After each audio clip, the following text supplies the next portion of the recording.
Welcome to Karma Chronicles. Please like the video and subscribe. Let's begin. I'd been driving for 11 hours, straight from a safety incident review in some godforsaken factory. The car had started to feel like an extension of my body, but the fatigue didn't matter. My niece's high school graduation dinner was more important than sleep. I pulled up to my parents' house still in my work boots and that damn company-branded shirt, the one that probably made it clear I wasn't exactly someone they could point to with pride. The house was buzzing with family, laughter mixing with the clink of glasses. But the moment I stepped inside, something shifted. Jolene, my sister, barely looked up from her wine as she made some comment about me being dedicated to the grind, her voice just dripping with that thin layer of judgment she always seemed to wear like a second skin. "Nice outfit," she sneered, eyeing my boots like they were a crime scene. "We really going to keep that warehouse thing going for another year?" I didn't want to defend myself. Not again. But I couldn't just let it slide, not when the whispers from the other end of the table made it clear they all had me pegged. "You mean safety compliance? I oversee accident prevention for 40-plus industrial sites?" I shot back, keeping my voice cool. A thick silence blanketed the room. Then one of Jolene's friends piped up, her tone sugary sweet but dripping with smugness. "So you still, count forklifts and inspect safety cones?" I didn't flinch. "I manage audits, actually, preventing fatal accidents." There was a weird pause, and then someone laughed, probably just to cut the tension. "So, still blue collar, huh?" My face burned, and my throat tightened, but I nodded. "Yeah, blue collar, and I'm damn good at it." Later, in the quiet of the guest room, I laid back on the bed, staring at the ceiling. The house smelled like mothballs and stale perfume. The walls seemed to press in on me. It hit me then. They didn't even know what I did. No one had ever asked. Instead, they decided it for me. The next day, the graduation party felt like a repeat of the night before, only with more people and even more awkward energy. I found myself stuck at a table with distant cousins and elderly neighbors, people who looked like they'd just been waiting for something to say, but couldn't come up with anything better than, "So, you still working at that warehouse?" I nodded, smiled, did the thing I'd been trained to do, keep it cool, let it roll off. But I couldn't. Not today. Jolene stood up, holding her glass, ready to give her usual "I'm living my best life" speech. She always had to make it about her. Everyone clinked their glasses in that fake cheer, and I braced myself. "Here's to choosing your dreams, building your own business, and not letting family expectations get in the way," she said, loud and proud, like she was dropping truth bombs on us all. She turned toward me, her smile tighter than usual. "And some people, well, they're still figuring things out. But that's okay. We love them anyway." Everyone turned to look at me, their heads snapping in my direction like I was the last person they expected to be figuring things out. The silence stretched out. Then someone awkwardly laughed, trying to cover up the tension. I forced a smile, but it was thin. The kind of smile that barely masked the frustration. Jolene's friend, the one who had asked about the forklifts yesterday, leaned forward. "You still married to your clipboard, Tara?" That wasn't even funny. I had heard it 100 times, but it still made my teeth grit. I could feel the walls closing in again, the weight of everyone's assumptions pressing down on me. I looked at my half-empty glass of soda, pretending the fizz was enough to calm my nerves. "Yeah, actually," I said, trying not to snap. "I manage audits and prevent major industrial accidents. Saving lives and all that." Another awkward silence followed, and I could practically hear the wheels in their heads turning. They didn't know what to do with me now. They had expected me to be just some grunt, to be the one still running around counting pallets or doing whatever it was they thought I did. But no, I wasn't that. I was more than that. But I was also tired. Tired of explaining myself, tired of correcting them, tired of being the punchline of their jokes. So, I excused myself early, telling them I needed a breath of fresh air. I retreated to my parents' house, found my way up to my childhood room, and shut the door behind me. The room smelled the same, faintly like old books and lavender air fresheners. The bed creaked under my weight, but I barely noticed. Lying there, staring at the cracked ceiling, I let the anger wash over me. I could have corrected them. I could have set the record straight, but what was the point? Every time I tried to explain, it only made it worse. So, I stopped. And now here I was, back in this room, feeling like nothing had changed since I was 16. Still that other one, the single one, the one who never fit into their world. They've already decided who I am, I thought, bitterness curling in my chest. I'm the one who never got it right, never got ahead, always the one they pitied or laughed at. And that was fine, right? Because it wasn't like they were ever going to really get it, not unless I decided to drag them through my life, piece by piece. But I was done doing that. They'd decided, and now I had to live with it. 3 years later, I was deep into a 9-month investigation into a chemical plant explosion in Ohio. The smell of burnt metal still clung to the back of my throat when I thought about it. I had a team of OSHA officials, EPA agents, and private contractors working under me, all of us digging through paperwork, scrutinizing blueprints, cross-checking data. Every day was a grind, every moment tense, like waiting for something to snap. We weren't just checking off boxes, we were searching for answers. Lives had been lost, and it felt like there was something we could fix. I wouldn't stop until I found out what went wrong. And I found it. A minor error in software. Just a small glitch. Something that should have been flagged but wasn't. The issue was buried in a patch from a subcontractor who wasn't even licensed to handle this kind of work. The damn thing had been given the green light by people who were too busy looking at their spreadsheets to care. I remember staring at the report on my desk, the numbers and letters blurring together as I realized what I was holding. A tiny mistake had led to an explosion. One faulty line of code. That's all it took. I sent the findings up the chain to my company's legal team. They jumped on it fast, shutting down the supplier and preventing a $30 million liability. The whole thing felt like a weight lifting off my chest. We'd stopped something worse from happening. We'd prevented more lives from being lost. I was sitting in my office, staring at the glow of my computer screen, when my phone rang. I didn't recognize the number, but I answered anyway. "Tara," a voice said, smooth but with that unmistakable edge of authority. It was Charles Beck, the CEO. My heart skipped a beat. "We've reviewed your report. You caught what a dozen auditors missed. You saved lives." I didn't know how to respond. I'd been grinding away at this for so long. I hadn't thought about the recognition. I didn't even want it.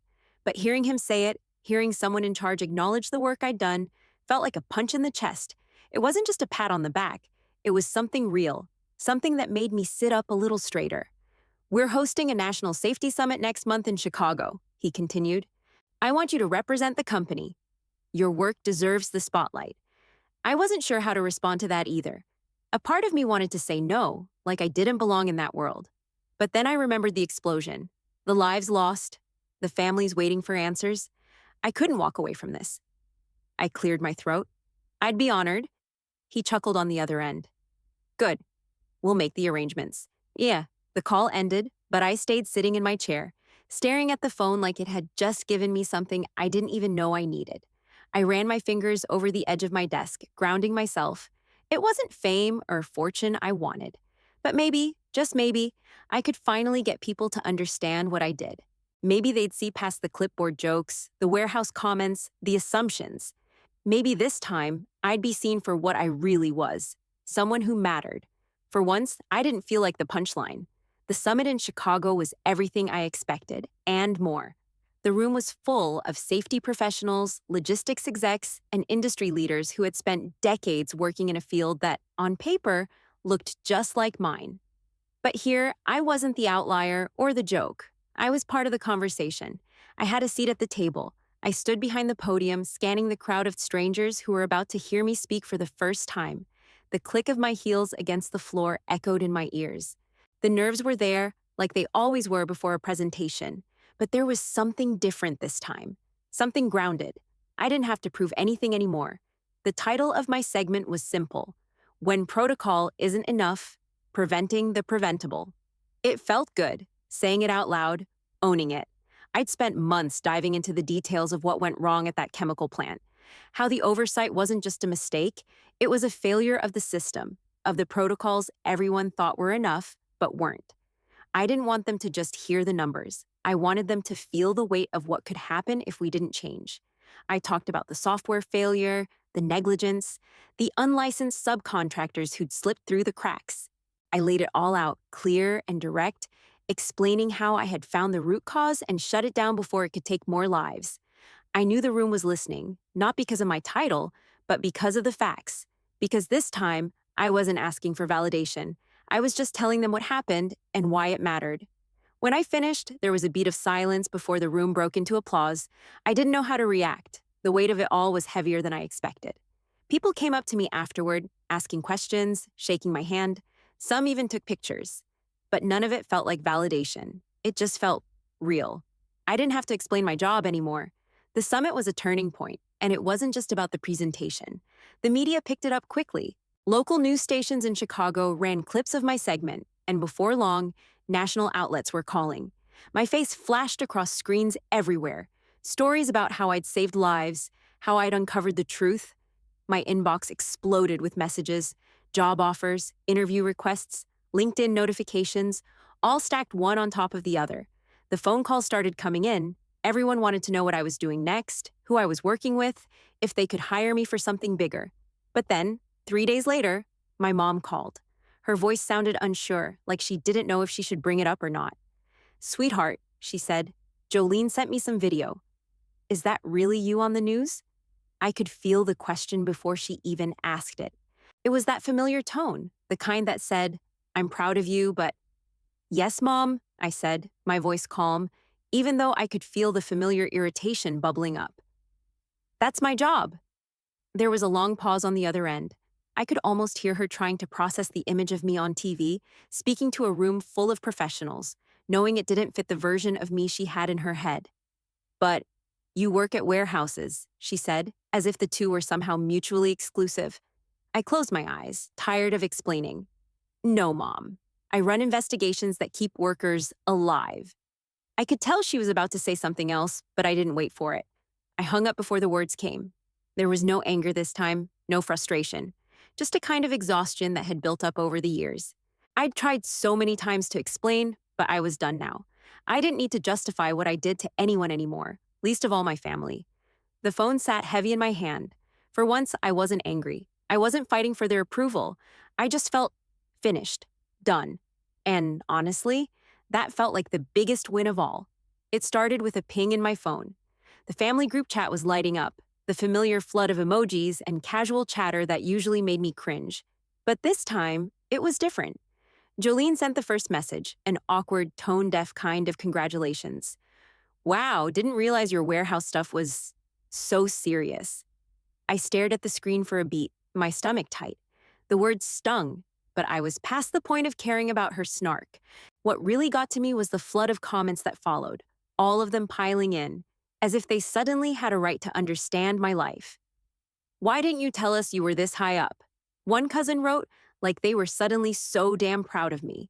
"Always knew you were destined for something big," my mom chimed in, posting an old childhood picture of me in a ridiculous Halloween costume. It wasn't the memory that hurt. It was the fact that she had to prove she'd always believed in me, now that the world was. I stared at the picture of my younger self, the little girl in an oversized ghost sheet, and for a second, I almost laughed. There was a time I'd have felt warm, nostalgic even, but not today. I didn't respond to any of them. What was there to say? It wasn't about being high up or about being a success. It was about the fact that none of them, not one of them, had cared enough to ask me what I actually did. They'd made up their minds long ago, just like Jolene. My job had never mattered enough for them to care, and suddenly, now that I was in the spotlight, they were scrambling to find their place in it. The phone rang. Jolene's name popped up on the screen, and for a second, I thought about ignoring it. But then I picked up. "Hey," I said, keeping my voice steady. "What's up?" She wasted no time, her voice practically falling over itself. "Tara, we had no clue. Why didn't you ever tell us you were basically the VP of safety? You could have been sharing that with us. We could have been proud of you this whole time." My fingers tightened around the phone.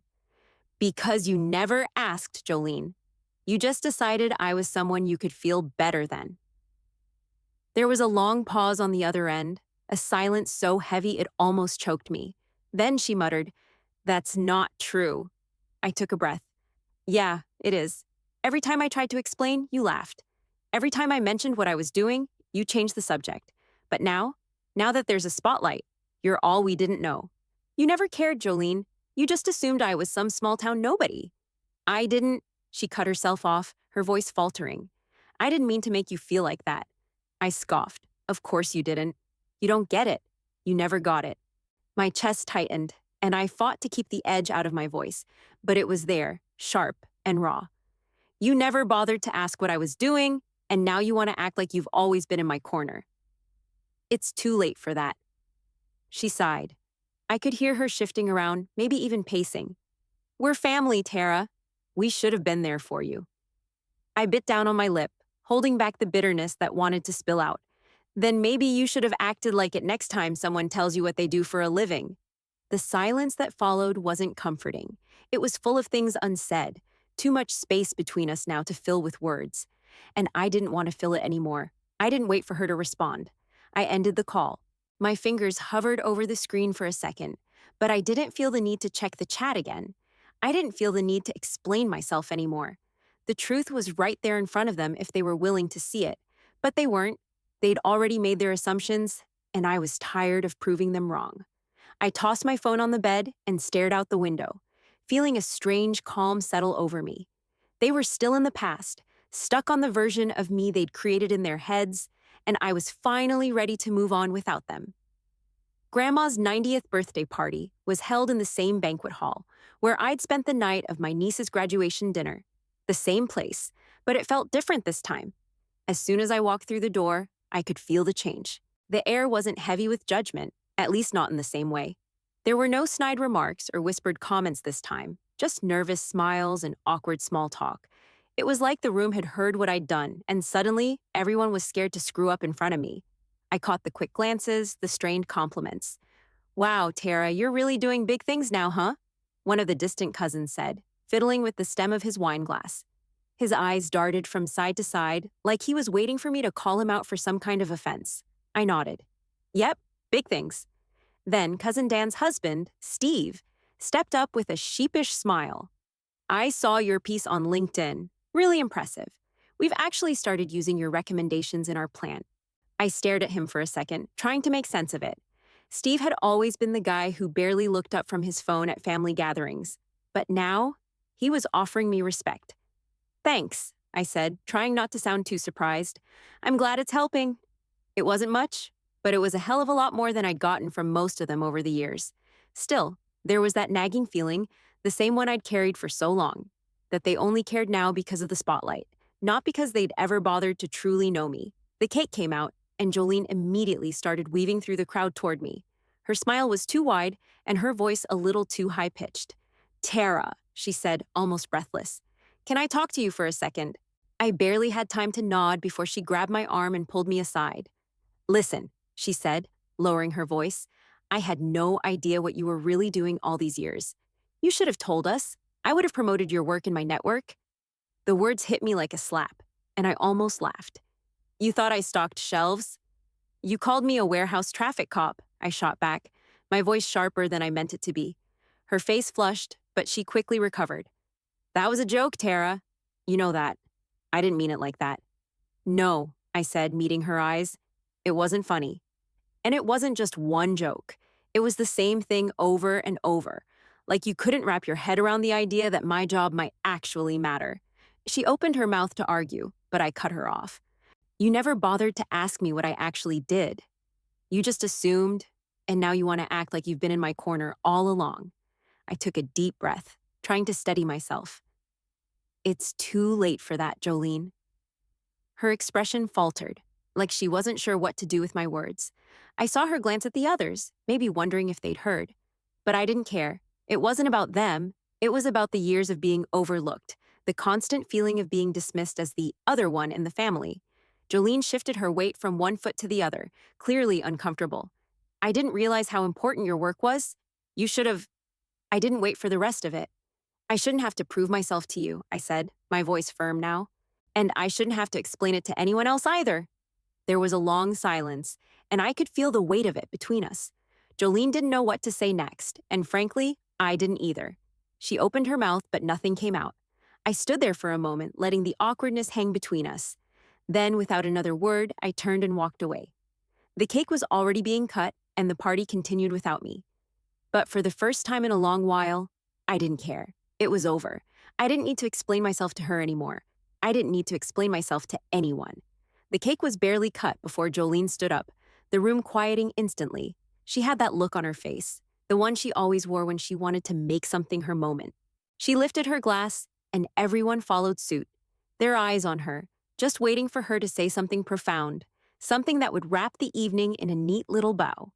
She cleared her throat, took a breath, and smiled. Some of us chase big dreams, she started, her voice smooth, practiced. Some of us quietly protect the world without asking for applause. The way she emphasized quietly protect made my stomach churn. She was trying to be gracious, trying to soften the tension, like she was above it all, like she'd somehow been the bigger person, rising above whatever little drama had happened between us. The way she looked around the room, like they were all supposed to be impressed, made my skin crawl. But what hit me hardest was the way she didn't even acknowledge what she'd done. She didn't admit how small she made me feel. She didn't recognize that I'd been the one keeping things from completely falling apart, just so she and everyone else could sit pretty in their bubble of comfort. My fingers tightened around my glass. I couldn't let it slide again. I stood up slowly. The room fell silent. I could feel the heat of their eyes on me. The hum of the conversation stopped, and the clink of silverware fell away. "Can I ask something?" I said, my voice cutting through the silence like a knife. Jolene turned toward me, her smile faltering just a bit. "Tara," she said, with that faint trace of defensiveness, like she wasn't sure if I was about to make a scene or ask something she didn't want to hear. "What exactly do you think I do for work?" I asked, my words sharp but calm. She blinked, taken off guard. She fumbled with her wineglass for a second, her eyes darting around as though looking for the right words. "Safety reports and, you know, training videos." A laugh bubbled up in my chest, but I swallowed it down. "Safety reports," I repeated, "training videos." I took a step forward, making sure she could see the quiet fury in my eyes. "You think that's what I do? You think that's all I do?" She shifted in her seat, clearly trying to find a way to backpedal, but I wasn't having it. "No," I said, my voice growing steadier with each word. "I prevent disasters. I identify negligence before it costs lives. I make sure that companies don't get away with cutting corners, because that kills people. I've helped lead major reforms in this industry, Jolene. Major. I've testified before federal regulators. I've stopped explosions, chemical leaks, fires that would have burned whole facilities down. That's what I do."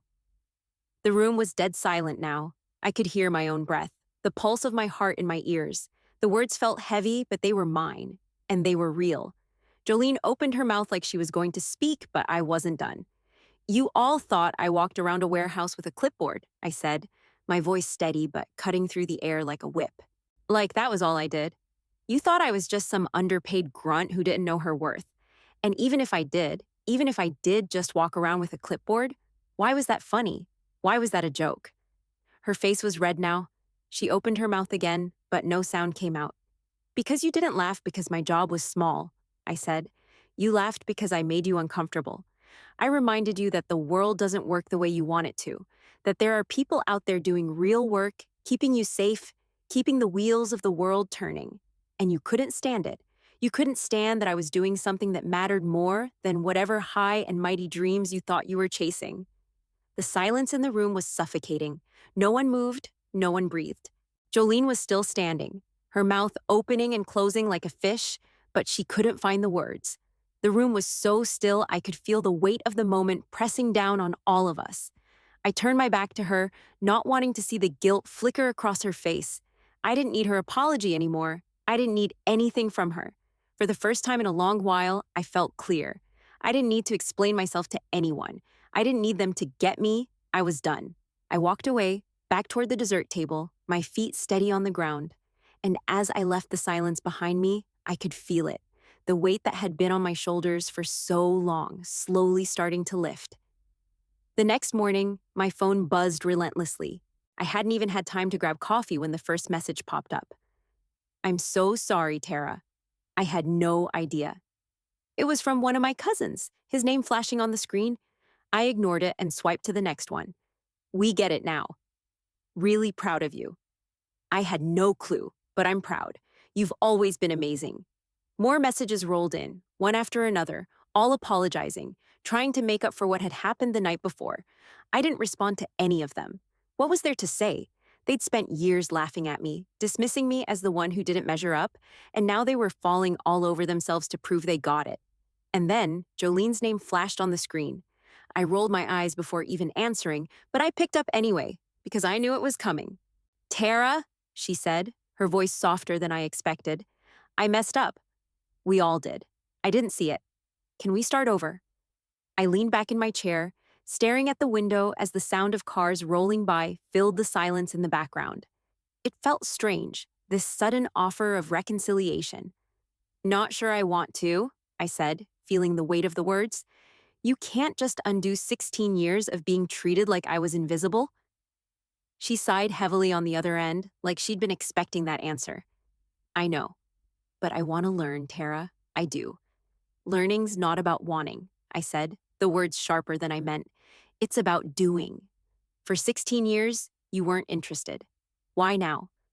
There was a pause on the other end. I could feel the tension stretching thin, and I waited, my heart pounding in my chest. Finally, her voice came, quieter than before. Because I thought I was better, she admitted, and now I know I'm not. That hit me harder than anything else. It was the kind of honesty I didn't expect from her, not after all this time, all the jokes, all the assumptions. But she said it, and I could hear the weight of it in her voice, the admission that she'd been wrong. For the first time, I wasn't talking to the sister who always thought she was above it all. I was talking to someone who finally saw me. I let the silence sit between us, just long enough for her words to settle in. It wasn't enough to fix everything, far from it, but it was something real, and I didn't want to just throw it away. I took a deep breath. Then maybe there's something to work with? I could hear her exhale, relieved, like she hadn't expected that. Really? Yeah, I said, feeling something shift in me. But it's not going to be easy. And you can't just pretend the past didn't happen. You've got a lot to make up for. She was quiet for a beat, then replied, I know. I'll do whatever it takes. I nodded to myself, not that she could see it. We'll see. But I'm not just handing you a pass. You need to show me you get it. Okay, she said, her voice steady now. I will.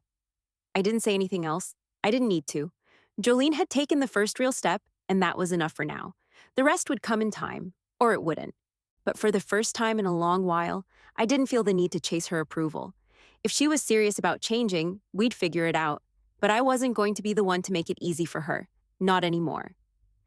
3 months later, I was promoted to Director of Risk Operations. The news hit the industry journals, and with it, another round of attention. This time, the press didn't focus on my blue-collar background. It wasn't a story of a warehouse worker making it big. It was about a woman who had stopped a catastrophe, who had prevented disaster when no one else had seen it coming. The whole thing felt surreal, like I was looking at someone else's life. But this time, I didn't care. This time, it wasn't about being validated by them. The family group chat lit up again. Only this time, the tone had shifted. We knew it. One cousin wrote, his exclamation points practically jumping off the screen. So proud of you. Hope you can still make it to the reunion. Another added. I read their messages, and for a moment, it almost felt like they finally saw me for who I really was. Almost. But it wasn't their pride I needed. It wasn't their validation. They still didn't get it. Not really. They just wanted to claim me now, that there was a story they could tell about me that fit their narrative. Then my phone rang. It was Grandma. Sweetheart, she said, her voice raspy but warm. I'm so proud of what you've done. I could hear the smile in her voice. But more than that, I am proud you never gave up being you. I swallowed hard, feeling a lump rise in my throat. It wasn't the press or the accolades that mattered. It was Grandma. She was the one who had always believed in me, even when I wasn't sure of myself. Thanks, Grandma, I said quietly, my voice steady even though I could feel the weight of everything in those words. She saw me. She always had. Don't forget who you are, Tara, she added, because that's the best part of you. I didn't cry. I wanted to, but I didn't. I just listened. My eyes closed for a moment as her words wrapped around me like a warm blanket. I hung up with Grandma and sat there for a while, just thinking about everything that had led me here. All the times I'd been told I wasn't enough, all the years I'd spent fighting to be seen, to be heard. But what really mattered was that I never stopped being myself. I didn't change for anyone. The next morning, I walked into my office. the new nameplate on the door gleaming in the morning light. It felt like a milestone, but not in the way I thought it would. I wasn't proud because the world finally acknowledged me. I wasn't even proud because my family saw me for who I was. I was proud because I knew who I was, and that was enough. I ran my fingers along the nameplate as I passed it, my lips curling into a smile. Not because they believed in me now, not because they finally understood what I did, but because I didn't need them to. I just needed them to stop pretending they knew who I was.